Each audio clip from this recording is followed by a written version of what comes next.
Hey everybody, welcome to Pick Dr. Osborne's Brain. Super excited tonight. We're going to be talking about the invisible toxin that most of you don't even consider in terms of trying to restore and rebuild your health. And that invisible toxin is what you breathe on a day in, day out basis. It's the air toxins, right? The toxic air particulate that is all around us, especially those of you living in an industrialized area. You know, if we look at data, 50% of Americans live in areas where the air quality receives failing scores in terms of the quantity of chemical exposures and the pollutants and other types of compounds that can contribute to chronic inflammatory disease. As a matter of fact, if we look at WHO statistics data, the 4.2 million people, okay, 4.2 million deaths every year as a result of exposure to ambient outdoor pollution. We get 3.8 million people that die every year as a result of household pollution exposure. 91% of the world's population lives in places where air quality exceeds WHO guidelines. And so it's very, very important. Again, it's around us. We can't escape it unless you just go buy a house out somewhere in the country or move. You're not really going to escape the ambient air pollution, and you're not really going to be able to make much of a change other than, you know, becoming politically active and trying to help to hire or to vote for people who have a greater degree of concern as it relates to pollution and pollution management and control. Fortunately, at least in the US, we do have an EPA that has a lot of very rigid and strict standards, which is good for us, unlike other countries like China, which have poorer air quality even than what we do here in our industrialized cities. So all that being said, we've got a major problem outside, but we've also got a major problem inside. Many of you have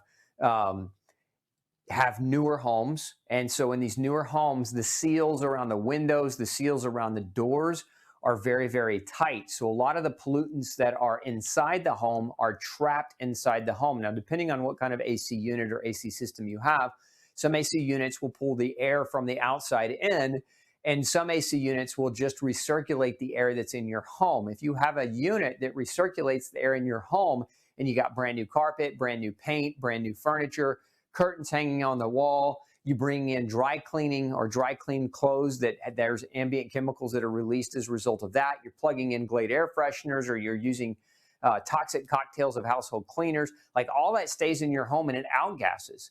And it's that outgassing of all those different chemicals that you're just repetitively, chronically exposed to.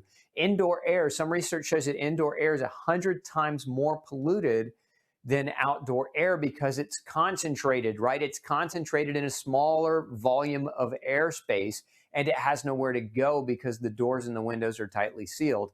Now, if that's your case, if that's where you're at, what I would recommend is open the windows, let that stuff periodically outgas out. Remember, the law of passive diffusion states that a substance will travel from the area of greatest concentration, meaning if the air in your home is 100 times more polluted than the air outside, you open the windows, then all that pollutant that's trapped inside your home will dissipate out into the external outside atmosphere, and you're actually going to clean the air in your home by airing it out. So very, very important that you do that periodically, especially as weather permits it.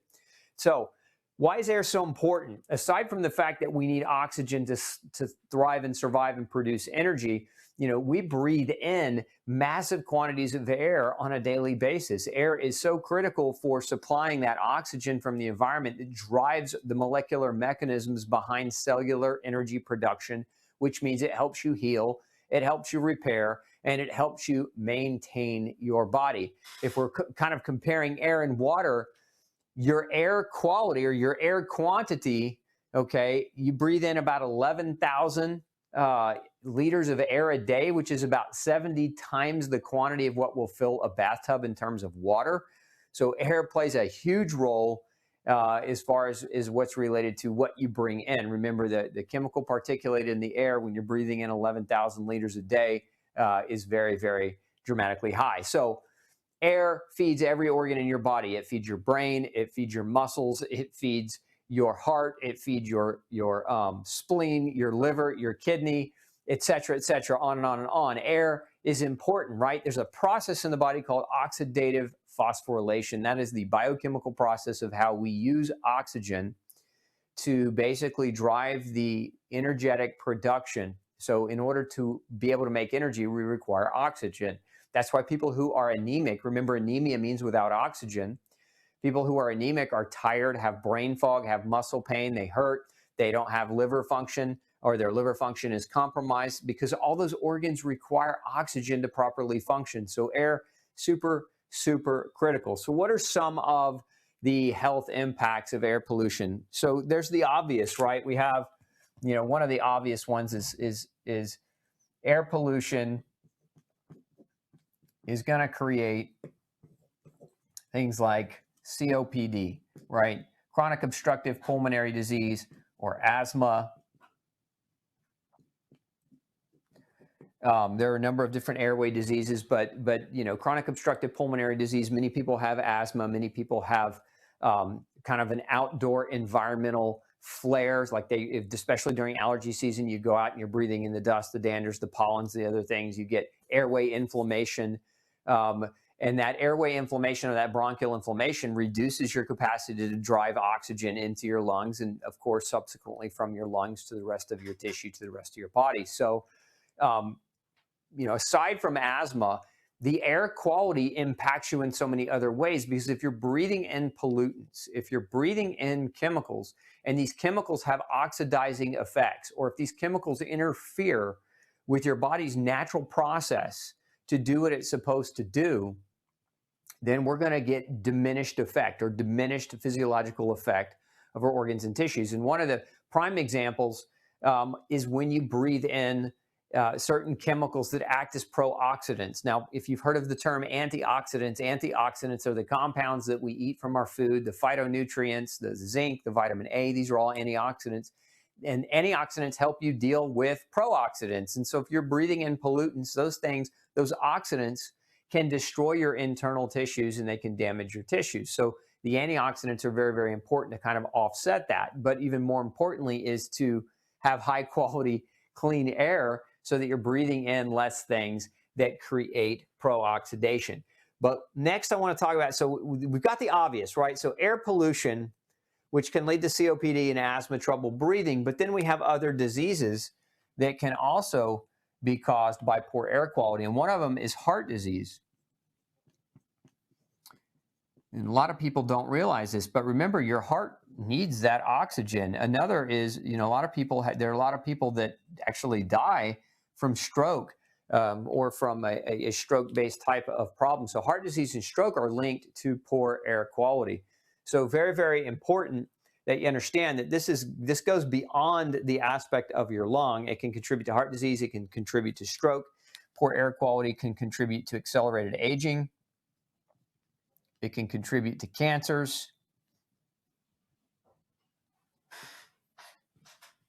So a lot can go wrong when the air quality is poor. Just like a lot can go wrong. We talk about it oftentimes. We talk about how when your food quality is poor, a lot can go wrong. Well, your air quality is just as important as your food quality. Just like we strive to seek out organic foods, we strive to seek out organic or clean air, right? Air with less chemical contaminants, air with less overall problems. Now, if we look at autoimmune disease as a whole, we know it's on the rise. If you've been watching me for any length of time, you know that we've got in the US alone 46 million cases of autoimmune disease. And that's an estimation. So it's really more like 50 plus million if we really start dialing in some of those numbers. But the general estimation today is about 46 million cases of autoimmune disease just in the US alone, 100 million cases worldwide or more. But it's the number one cause of death in females under the age of 65. And can clean air or can dirty air or polluted air contribute to autoimmunity? Yes, it can. Remember the 4 triggers for autoimmune disease. Number 1 is poor air quality, or rather chemical exposures, and chemical exposures can come from poor air quality. Number 2 is food, the wrong food. Number 3 is nutritional deficit, not getting the right quantity of nutrients in your body to help your body heal and repair. And number 4 is microbial imbalance. So those 4 triggers are very, very crucial if you're trying to offset or overcome an autoimmune diagnosis, or if you're trying to avoid or escape the potential for an autoimmune disease. We know that bad air, we know it can affect all these different things, but we also know it can contribute to kidney damage. We know it can contribute to an excessive burden on your liver as well. So if we're talking about, just again, the plethora of side effects of poor air quality or of bad air, again, you have to understand that your kidney is a filter, your liver is a filter, your skin is a filter, just like your lungs are a filter. So when you're breathing in bad air, your lungs, in a sense, they try to help start filtering that stuff right away. But what they can't filter, if it's overwhelmed, then your kidney, your liver, and your skin have to, work very, very hard to filter out the rest. And this can contribute to, again, more types of illness. So when, we look here, we got liver damage, we can get kidney issues or kidney function problems as a result, and then we can get skin issues. So skin inflammatory issues are also a potential side effect, again, of poor air quality over time. So many of you, maybe you've already read No Grain, No Pain. Maybe you've already dialed your diet in really tightly, but you're still struggling. This really is one of the, I call it one of the bastions, the hidden bastions of what people fail to address. It's air quality. You want to definitely make sure you're addressing your air quality. Now, I want to fast forward about 4 or 5 slides here, if you can do that for me. There's a picture I want to pop up on Alzheimer's in children, because that's one. So what you're looking at here, from the Queen Mary University in London, showing that poor air quality can actually contribute to early increased risk of Alzheimer's in kids. So bad air quality can lead to a dementia, or contribute to a dementia, increased risk of developing dementia later on in life. Very important. Now, also in kids, we talked earlier about antioxidant status, and I've mentioned cancer here already, but I want to show you a picture of what's called a telomere. Now, telomeres are these little tips that extend off of your DNA. So what you're looking at in the diagram I'm going to put up for you is you're looking at these little yellow areas. Those are called telomeres. Think of a telomere a lot like you might think of the little hard cap on your shoestring, right? If that little hard cap around the shoestring is broken or it comes off, then the shoelace itself will unravel. Well, think of that a lot like your DNA. If those telomeres shorten too much and dissipate or dissociate, it can cause your DNA to unravel prematurely. And that accelerates the aging process. There's some research now showing that the longer your telomeres on your DNA, right, the actual younger you are, biologically speaking, not necessarily in terms of years, how long have you been alive on this planet, but in terms of biochemical aging. Like if you want to reduce aging in an accelerated fashion, you want to take really great care of your telomeres. Now, poor quality air creates oxidation that damages the telomeres. This has been really well researched and studied. So again, that pollutant, that oxidation effect of bad air quality causes your DNA to unravel over time, increasing and accelerating the way at which you could potentially age.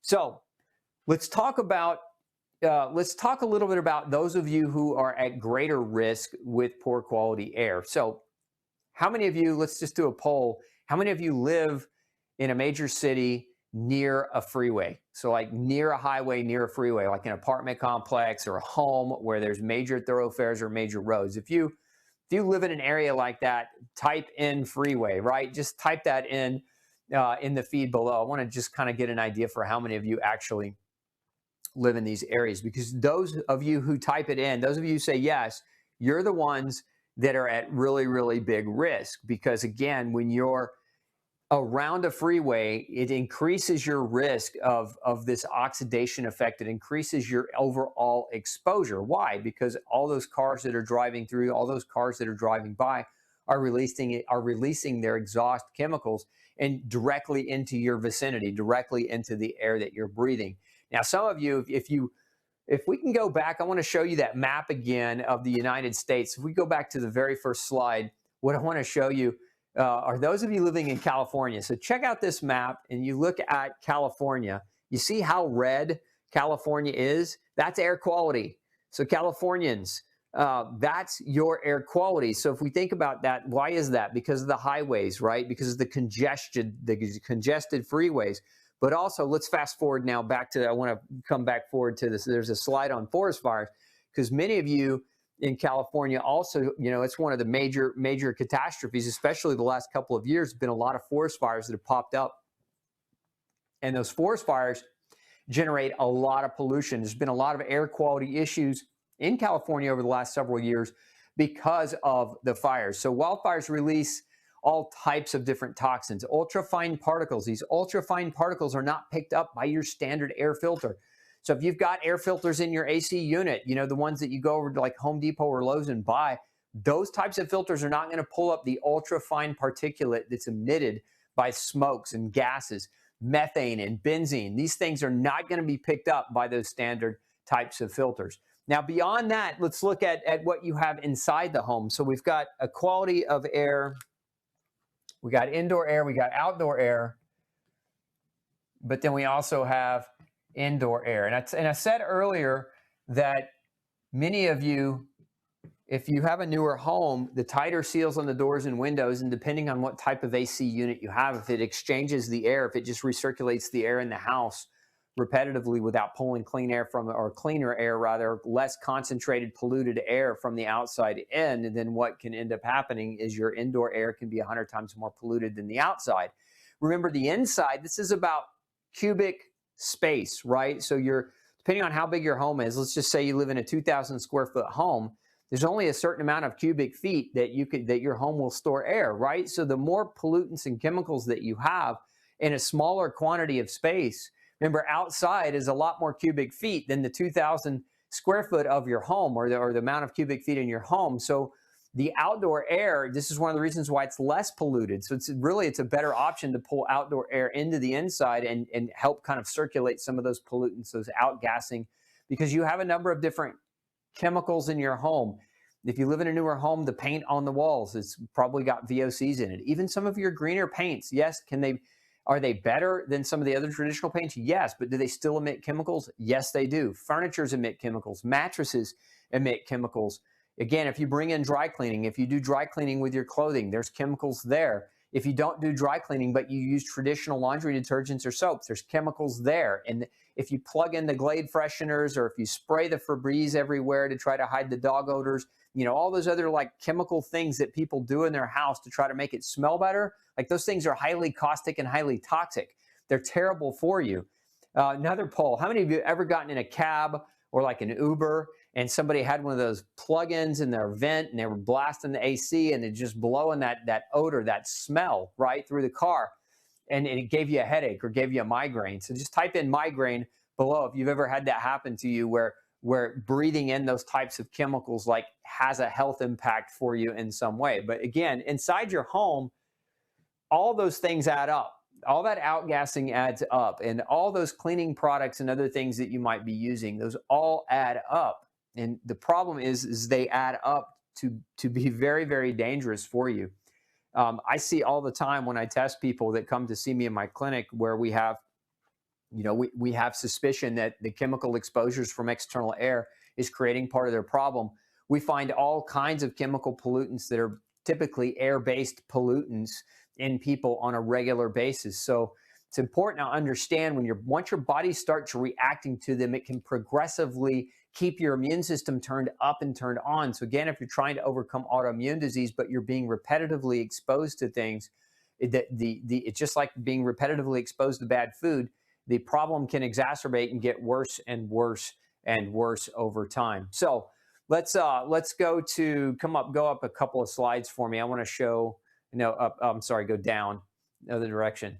Yeah, so right there. So I want to show the dangerous hidden indoor pollutants as well. So these are just some of the other things that you're going to want to think about as far as your air quality inside your home. If you've got pets, pet dander can be a major issue, especially if your immune system is already somewhat tanking. I've had people that became allergic to dogs and cats, not because they were, but because their immune systems were so overwhelmed by food and poor air quality and poor water quality and poor sleep that it was, that pet dander was kind of the proverbial straw that broke the back. Then you've got pollens, you've got dust mites, also as a potential, and then mold. Mold is a very, very big one, especially if you live in an older home or a home that's had water damage or a roof leak.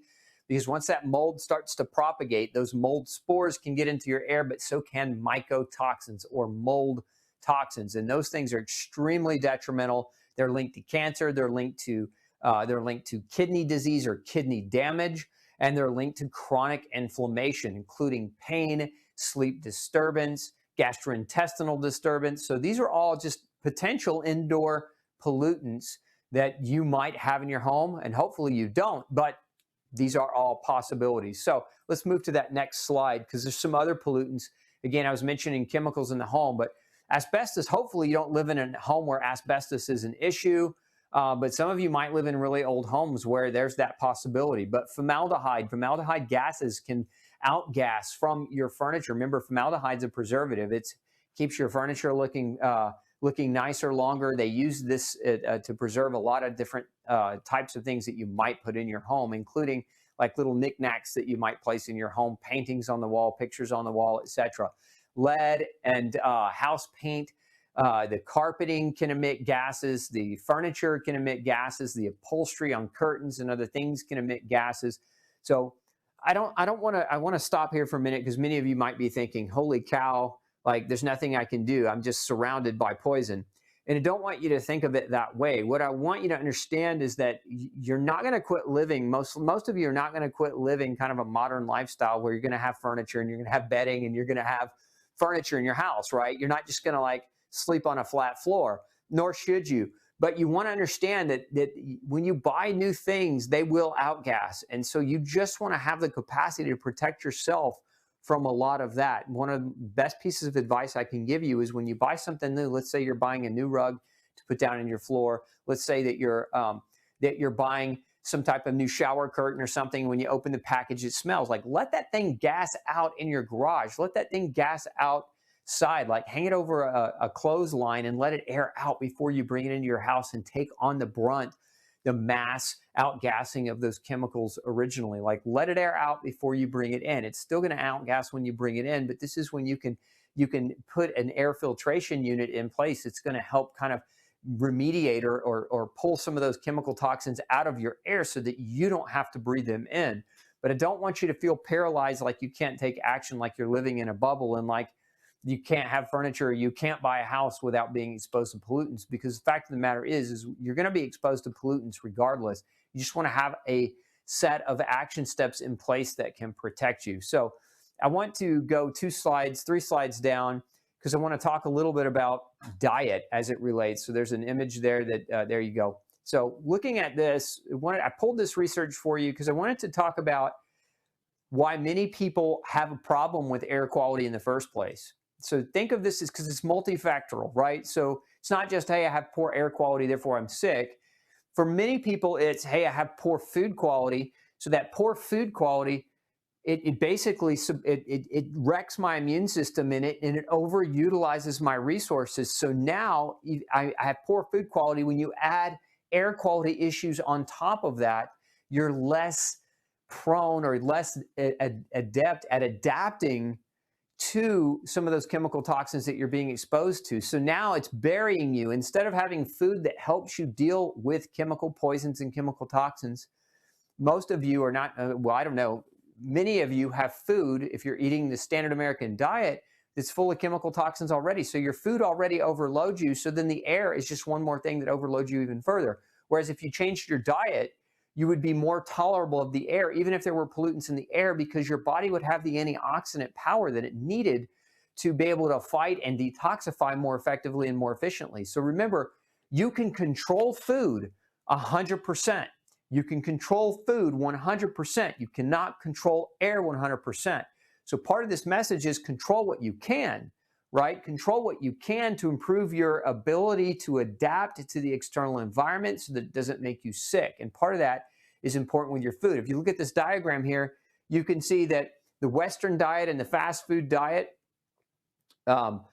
those diets are contributing to obstructive lung diseases like COPD and asthma. If you look at some of the nutrients here on the left and on the right of that image, vitamin C, vitamin E, flavonoids, which are plant-based antioxidant compounds, these things all protect you from environmental pollutants, okay, and from lung problems. If you look on the other side of that, you see vitamin D. There's a lot of research coming out on how vitamin D helps fight asthma and prevent airway inflammation.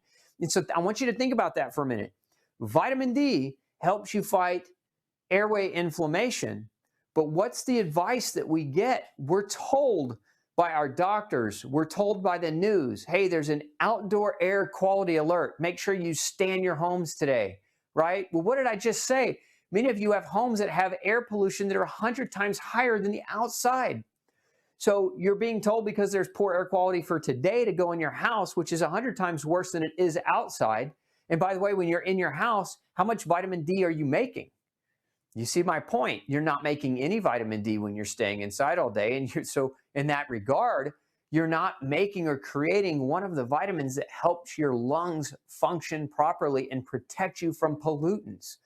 So this whole run inside and hide and be in a bubble thing is not necessarily the right thing to do either. You need that sunshine to produce that vitamin D so that your lungs have that vitamin D to basically help you filter the chemical toxins outside of the air. So it's not just a matter of hiding away in a bubble because, again, we need that vitamin D. So let's go to some basic air cleaning tips before we jump into some of the questions. So obviously, this shouldn't be like a newsflash for anyone. Smoking creates poor air quality. One of the issues that we're seeing now more and more and more, and a lot of my doctor friends who work in ER rooms, they're seeing more of this now that marijuana is being legalized, and a lot of people are smoking marijuana in their homes. That creates an air pollution issue in the home, but they're also seeing an increase, actually an epidemic increase in people coming into the emergency room as a result of excessive marijuana use. Remember, today's marijuana is a lot stronger than it was in the 1970s. Today's marijuana, the concentration is much, much higher. So smoking indoor creates or pollutes your indoor air, and that pollution of your indoor air, obviously, you don't want to breathe that in. We know that smoking contains cigarette smoke and marijuana smoke contain thousands of different chemicals, many of which are carcinogens, many of which are heavy metals, and your body's going to have to process that if you're smoking in the house. Environmentally friendly household products. If you haven't checked into this yet, you very much should.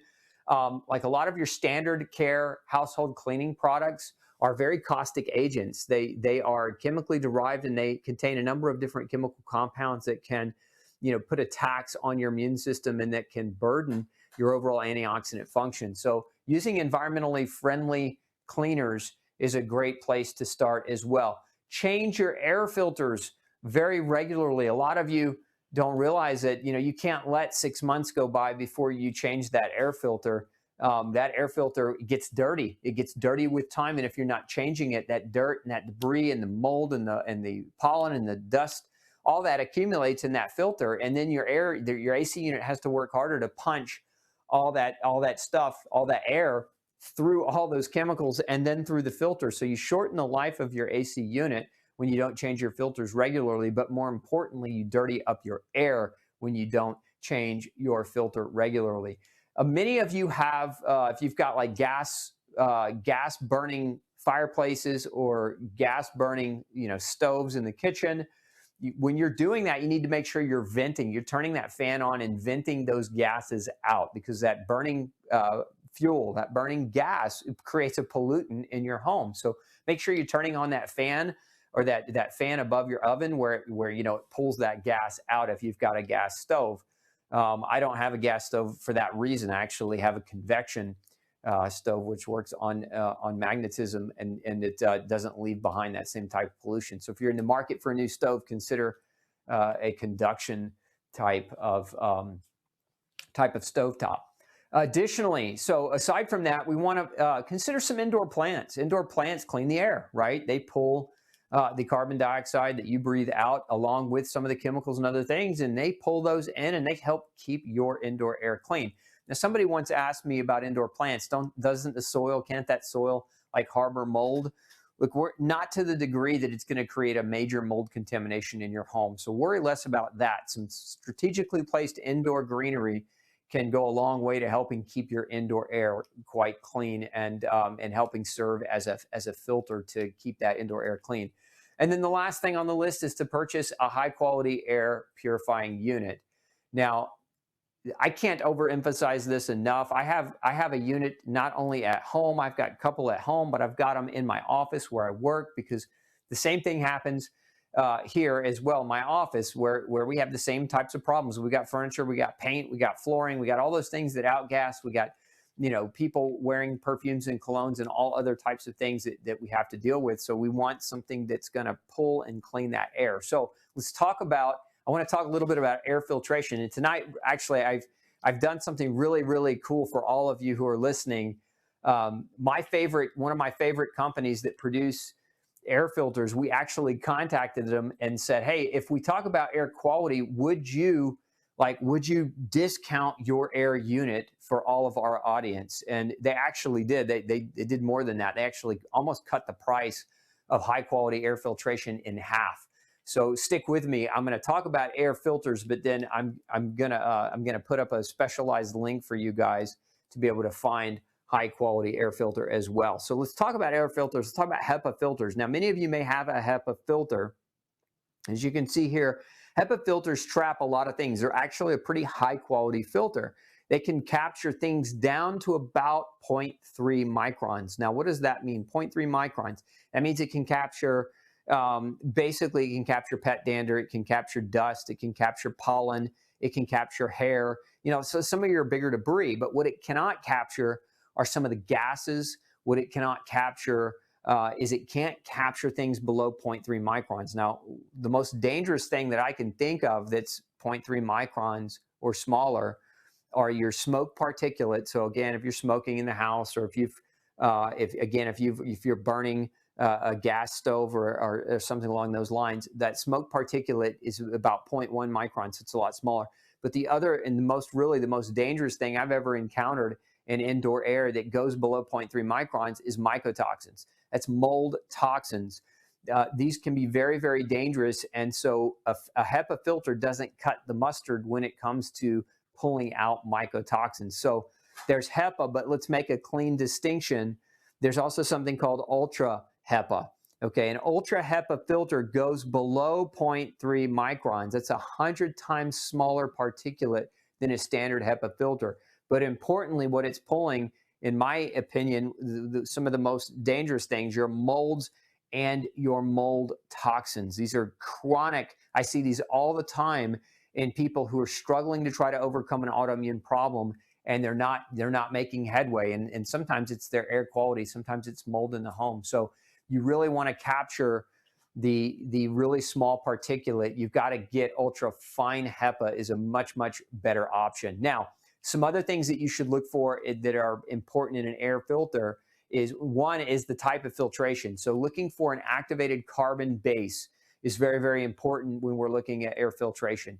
What the activated carbon does is it pulls and removes a lot of your VOCs, your volatile organic compounds that outgas. These are the things from your healthcare, or not your healthcare products, but your cleaning products.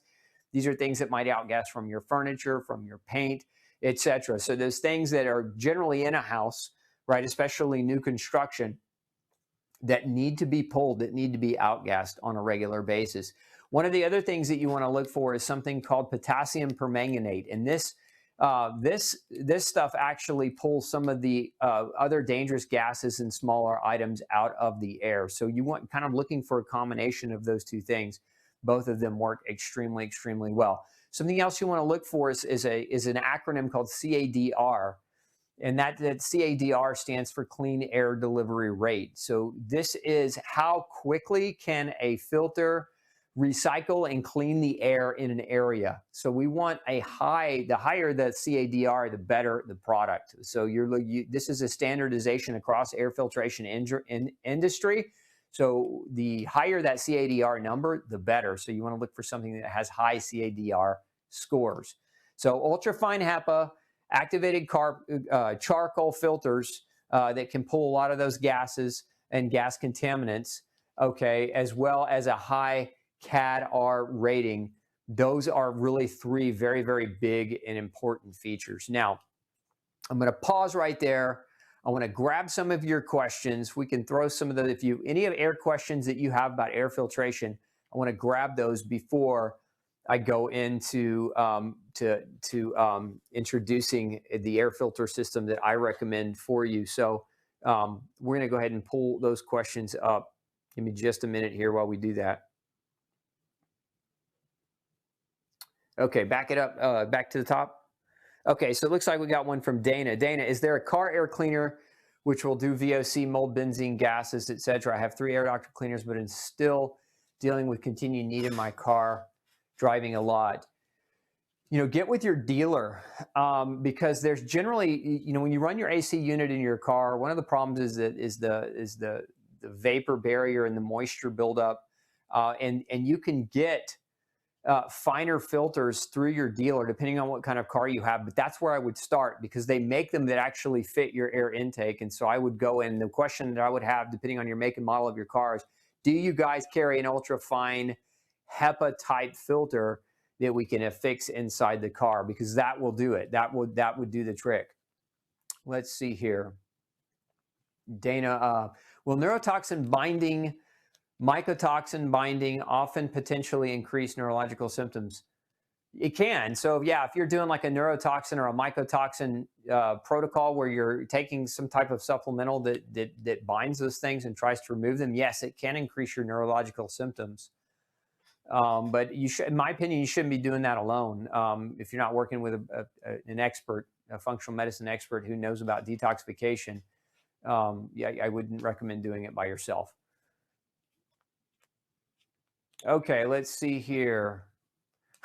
Margie says, you're not appearing in my Facebook anymore. What happened? Found you on YouTube 10 minutes ago. We actually should be on your Facebook feed, Margie, but the problem is that, you know, Facebook is starting to filter information like this. I don't know if you've seen it in your feed, but a lot of what we're seeing now is they're filtering out natural health news more and more and more. So it might not be appearing in your feed for that reason. I can't say for certain, but that's what I would suspect.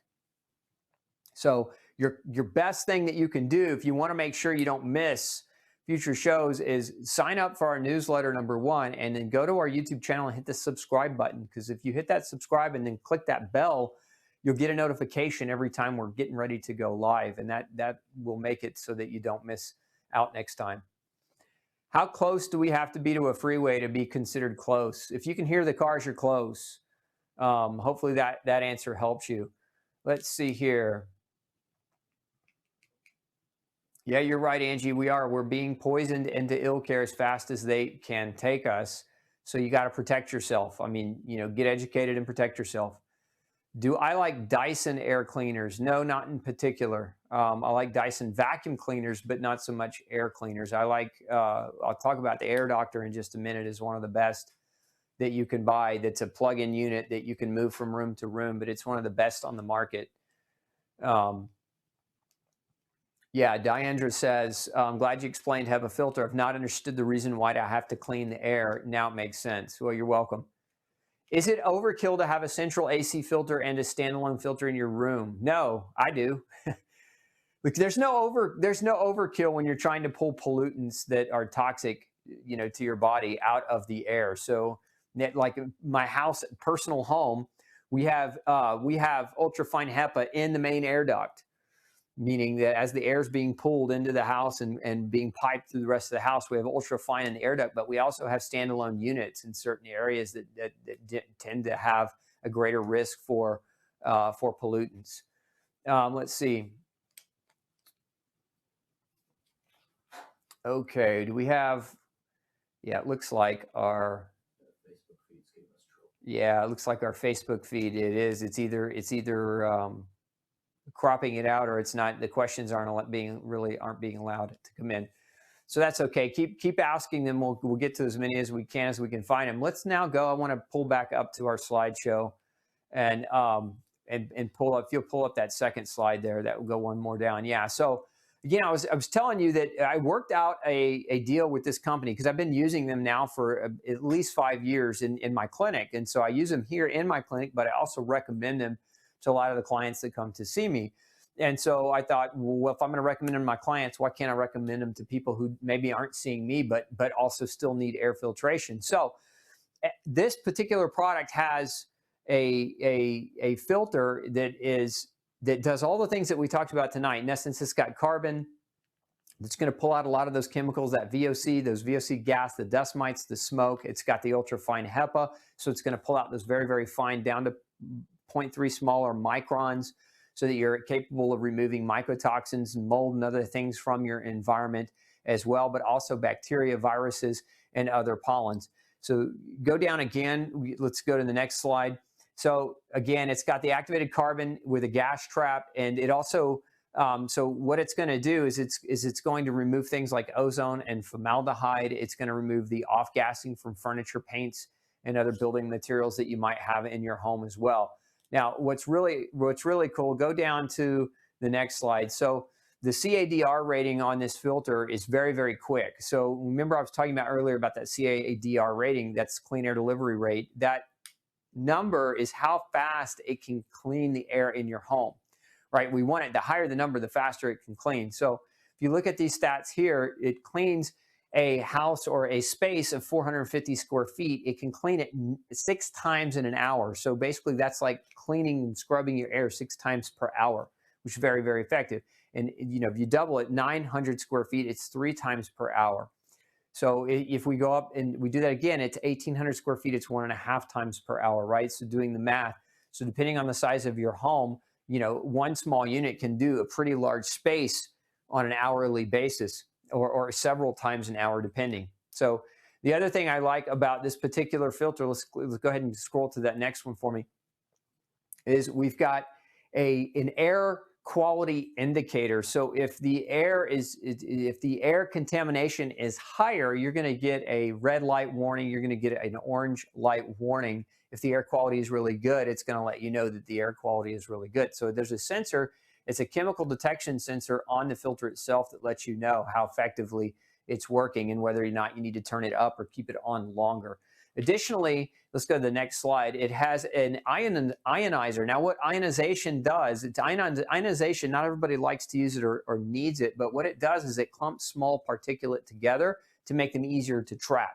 So by clumping small particulate together with a charge, it makes it easier and quicker for that carbon filter and that ultra HEPA filter to trap those contaminants. And so it's a nice feature, although it's not a deal breaker feature. Let's go to the next slide. Yeah, keep going. Okay, keep going. I want to get to this. Yeah, so one of the other questions we get is like, is that filter loud? Is it going to keep me up at night? Now, some people like the louder motors in filters because it like hums and puts them to sleep, but this has a really, really quiet fan. You won't really hear it running. So let's pull up that next slide, because I want to show you what one more, Mel. Yeah, I want to show you what Air Doctor actually was able to do for us. So what they were able to do is they were able to give us a $300 off discount.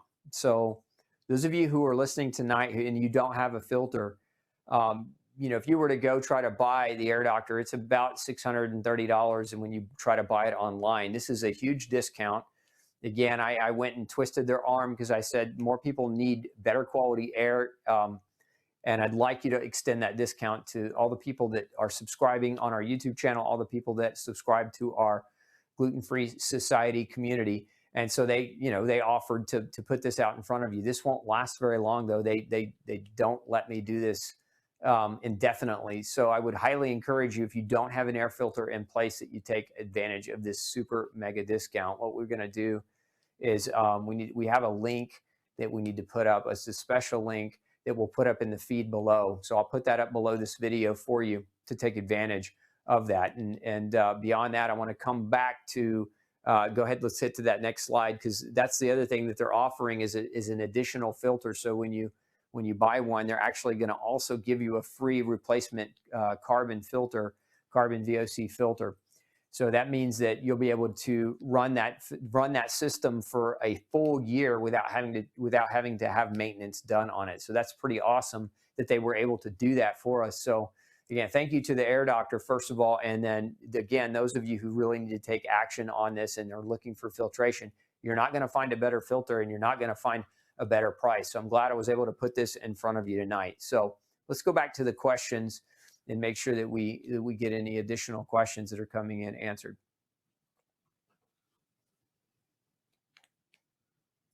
Okay, I like these. These are some good ones. So, any recommendations for bronchiectasis as far as filtering a central AC? Let's see, that question's cutting off. And furnace. If you're talking about a central unit, so if you're looking for something that's not a standalone unit, but like that goes into the main unit itself, there are a couple of different brands that I really like that have great ratings and that do a good job. One is called IQ Air, and the other one is called Pure Air. And both of those are great if you're going to attach a central filter to your main air system, and that's usually in the attic. Okay.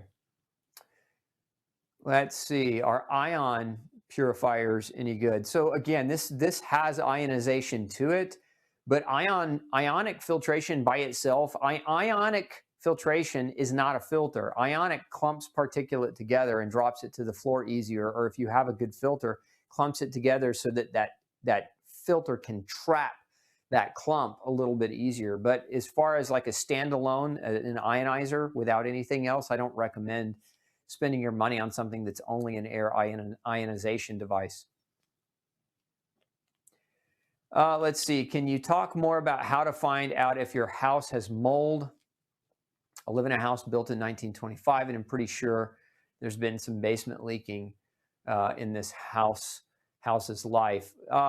Look, the best thing that you can do, because this is very complex, Mail. This is it's mold. Finding mold is such a complex issue. You've got to do the right testing in the home, but then you also should do the right testing in the individual, because just because a home might have some mold doesn't mean that you need to necessarily move out of it. Some mold species are dangerous and some mold species are not quite as dangerous. And some people are allergic to some of the mold species that aren't dangerous, but because they're allergic to them, they are dangerous. Do you see what I'm saying? So like, this is more complex than just, okay, does my house have mold? It's number one, does my house have mold? If the answer is yes, what species of mold are there? If the answer is, a certain quantity or certain distribution of different mold species, and the next question is, are any of these mold species toxic to humans, like Stachybotrys, for example, or there are other species like Wallemia, which is a toxic mold that can contribute to problems, or Aspergillus penicilloides can cause problems in humans. So is it a human disease causing mold species? Now we're talking the potential for remediation. If it's not a species of mold, like a general cladosporium mold, they're generally pretty safe and non-caustic to humans, but some people are allergic to cladosporium. So running the right test on yourself to determine whether or not you have mold allergy becomes important, because if your house has mold, but the mold is not dangerous to humans, but you're allergic to mold, then it is dangerous to you. And so that, again, all that requires specialized, individualized testing. So there's not just like one test or one company that I recommend that you call. What I really recommend that you do is get with a good functional medicine practitioner if you want to figure that out, where you can run the different types or layers of testing that can get you a very, very specific answer. Okay, let's see here. A negative ionizer is fantastic for health. It is why people feel so. That's not a question. What about companies that do air duct cleaning? Is that necessary, or will the air filter cover what's needed? Yes and no. Depends on when you're putting the air filter in. Like if you're putting in the air filter and your house is new and your ducts are new, then yeah, it's going to pull a lot of that out of your air and help protect your air ducts. If your house is 25 years old and you're just now for the first time putting an air filter in, then it just depends on the cleanliness of your current duct and the dust, the quantity of dust particulate that's accumulated over that time. So depends on the age of your air ducts more than anything else. Let's see. Margie she says, my apartment windows have mold that I cannot get rid of. Also bedroom closet wall. Do you know of an essential oil to kill it? You're not going to kill that. You've got to get to the source of where it's coming from. Using vinegar is not going to do the trick, and using an essential oil is not going to do the trick. You've got to find out why that mold is happening. So like if it's around the window, you've got a window issue. You probably have a leak, something maybe in the outside of the house that's allowing water to penetrate into that window to create mold around it. Same thing in your closet. If you've got mold growing on your closet wall, there's probably some type of moisture issue behind the wall, and that could be a slow pipe leak. That could be a number of different things. And so you don't want to just apply essential oils and vinegar and hope that you do the best. It's kind of like some of these like handymen when they come in and they paint over the mold with like a primer. That's not going to kill the mold. It's only going to cover it up temporarily until it grows back over the primer. It's the same thing. Essential oils are not going to kill that mold. You've got to get to the source of the mold and remove it.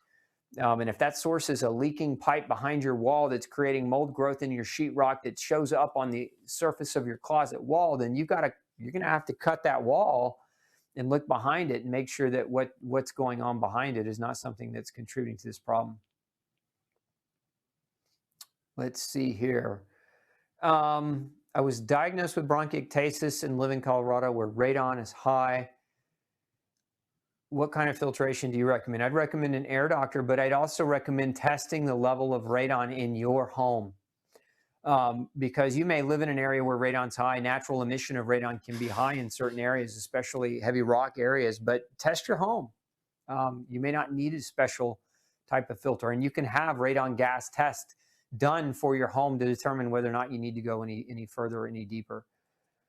Let's see, Pam, I have mold in my attic with electric baseboard heating. The attic isn't airtight, sealed from the house. Will the mycotoxins get down in my house? Yeah, they will, especially if you don't have an airtight seal. Yeah, that mold will get down. And if you've got mold growing in your attic, then the likelihood that mold could potentiate and get into your air vents and your air ducts and then spread all throughout your house is very, very high. So that can create a major problem. So you definitely want to jump into getting that fixed, getting that air, that attic sealed a little bit more effectively. How many outdoor plants should we have in a room for filtration? There's not an exact number. Remember, nobody, I don't think, has ever done a study that says having 4 house plants versus having 2 house plants is X more effective, at least not that I know of. I mean, I could be wrong. But I think, strategically putting a nice house plant in different rooms of the house is a good place to start. It's not going to solve dirty air problems, but it's going to be something you can do that naturally contributes to cleaner air in your home. Okay, let's see here. Do you believe, Mary wants to know, do I believe an essential oil diffusing is safe in small spaces? I left my job because my boss insisted on my running a constant stream of these oils in our lobby to keep the odor of our elderly people down.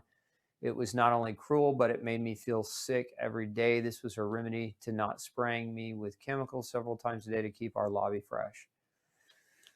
It depends. I mean, that's a tough one.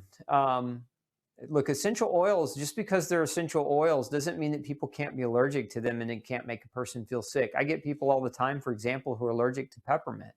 So diffusing a peppermint oil in that scenario would be a bad idea for that person. I get people who are allergic to lemon.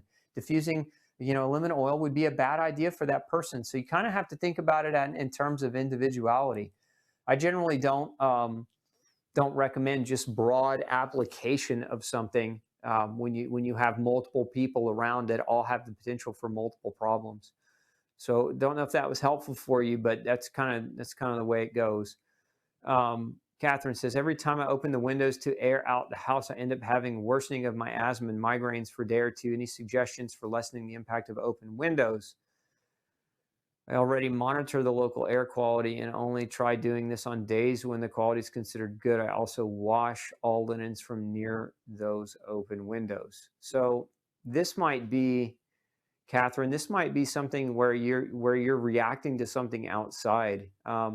If you haven't had some aggressive allergy testing for external environmental allergens, it might be a good idea. And the reason why, certain mold spores, certain pollen counts are higher at different times of the year. And if you're specifically allergic to certain ones, then you can time your airing out of your home around times where those pollen counts or those dust external outside counts are lower, and that might minimize your exposure. The other thing that you can do, I talked about this last week, is you can use something called HistAssist. Now, HistAssist is a product. It's a formula. It's a mixture of quercetin and bioflavonoids and N-acetylcysteine. And what it does is it stabilizes your mast cells to kind of minimize the potential for an allergic response, which is what you're what it sounds like you're having. So taking that in higher doses on days where you might do this might offer some support for your immune system to kind of minimize the potential for that symptom. Mary wants to know, can I be tested for former chemical exposure? Yes, you can. You can be tested for former chemical exposure, but you have to have the right type of testing done. And there are a number of different tests, depending on what you're trying to test for, they can help out with that answer. What indoor air filtration will filter benzene? So benzene gases, we're talking about Air Doctor. And again, I'll put that link up for you guys. Actually, we can pull that, Mel, from Gluten Free Society, if you can pull the link there and just post that up for everybody so that they can get access to that discount, because I want to make sure that they don't use a standard link and not get the discount. Let's see. Ken wants to know, will glutathione detox benzene? Let's see. Lost the question. Where'd it go? There it is. Will glutathione detox benzene, or what does? Now, glutathione can help to basically convert it and detoxify it. So there's really a couple of different steps here. One is through the liver, and glutathione is that major detoxification pathway. But once it converts it from one form to its kind of more water soluble form, then it's up to the kidneys. It's up to the kidneys to excrete it. So, but glutathione will help in that process.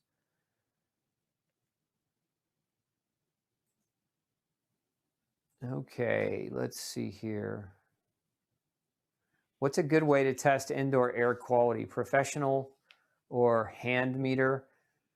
Look, I always like to hire a professional if I'm really trying to get an answer, especially if you're struggling with some kind of health issue. Some of these home test kits and meters are, depending on how much you spend, sometimes there's the old saying, you get what you pay for, and some of them are not super accurate and can give you misleading information.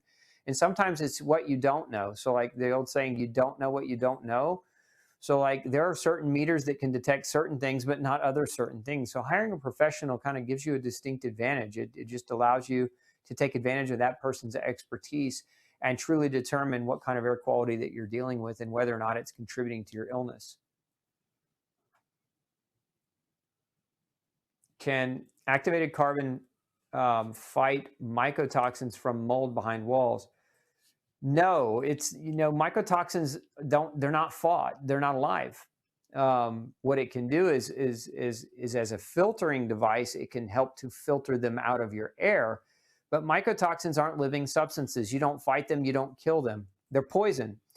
And so they're actually, mycotoxins are a form of VOC. They're a form of volatile organic compound. You can't kill that. You can only filter it out. And you don't want your lung or your body to be that filter. See, if you don't filter your air with some other filter device, then you yourself become the filter. And you don't want that, because then all those chemicals accumulate inside of you, and again, can contribute to autoimmunity and other health issues. How many air filters should you have in your home? Depends on the size of your home, Suzanne. The more square footage you have, the more filtration that you should have in place as well. And that also, if you're going and doing something like installing a filter in the main unit, so like if you have in your attic, let's say you have 2 air conditioners and you've got 2 different units in your attic, you can install one on each unit, and that will cover your whole home. You won't need plug-in units. But if you don't have that type of setup, or if you want to have a plug-in unit, it just depends on the square footage of your home. My advice would be 1 unit for about every 1,800 square feet.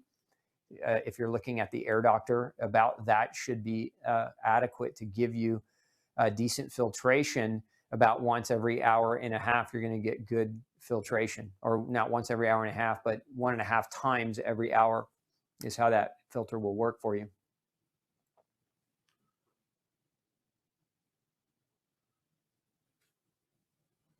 Where do you get, not histocene, Laurie, but it's Hist Assist. And you get that at Gluten Free Society. We may be able to put that link up for you in the feed. Give me just a minute. We're working on that. From my experience, is there a correlation between toxic air and eczema? Yes. Remember we said your body has 4 primary filters, right? Your liver, your kidney, and your lungs, and your skin. right? And so if your other filters, if your lungs are overwhelmed, if your kidney and your liver are overwhelmed, your skin will become a greater filter, and you're going to see more and more things showing up in your skin in terms of inflammation. Very, very, very common.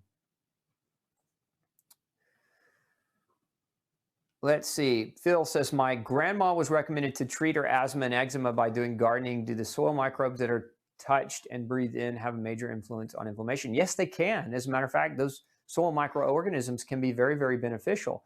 Now, where it might be bad advice for your grandma would be if she has, let's just say, heavy mold contamination in her dirt, right? And then if she's allergic to mold, that might not be the best solution for her. But generally speaking, gardening is fairly safe for most people. And to get outside and to get outdoors and get, again, get a lower volume of air concentration, but also be exposed to those microbes is not a bad idea as an overall piece of advice. Okay, looks like we're out of time, folks. If I didn't get to your question, I apologize. Maybe we can get to it next time. Make sure you tune in next Monday, 6 p.m. Central Standard Time. If you didn't get the notice, remember, we keep saying it, but we are being filtered. This information, whether it's the powers that be that are blocking us, I don't know. I can't tell you directly, but I can tell you that many people that have signed up on our Facebook, they're not getting our feed very accurately. So the best way to get our information is subscribe to our channel. Second best way to get our information, make sure you subscribe to our newsletter. Go over to glutenfreesociety.org and give us your name and email, and we'll hook you up with some great resources, but also send you reminder emails before the show every Monday at 6 p.m. We'll also send you reminder emails about video updates throughout the week. We do about 7 video updates a week. So if you want to get more health information that you can trust, and you want to get more information about the gluten grain-free lifestyle that you can trust, make sure you subscribe. So, wish you excellent health. We'll see you next week, same time, same channel. Have a great week. Hey, don't forget to tune in next week, same time, 6 p.m. Central Standard Time for another Pick Dr. Osborne's Brain Show. Bring all your toughest health questions to me. I look forward to answering them. And before you leave today, make sure you hit subscribe. And once you do, click that bell. That bell is going to allow us to remind you right before we go live. But it's also going to allow us to remind you when we come out with other video content all week long. We've got lots of episodes coming your way all week long, and I don't want you to miss anything. So again, subscribe, hit that bell so that you can get notified when we have that new information put up for you. Thanks so much, and I'm wishing you excellent health. Have a great week. We'll see you next Monday night.